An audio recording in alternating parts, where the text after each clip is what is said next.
Pag naglalaro ng ML, di kailangang magaling. Okay lang naman matalo, pero dapat huwag ranking. Mag-practice muna sa classic, para di madamay team. Pag sanay ka na sa hero, tsaka ka mag-ranking.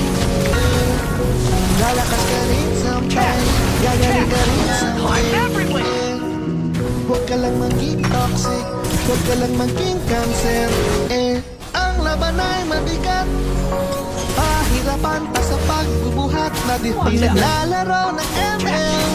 Di kailangang magaling, okay lang naman matalo, pero dapat huwag ranking. Mag-practice muna sa classic, para di madamay team. Pag sanay ka na sa hero, tsaka ka mag-ranking. Lalakas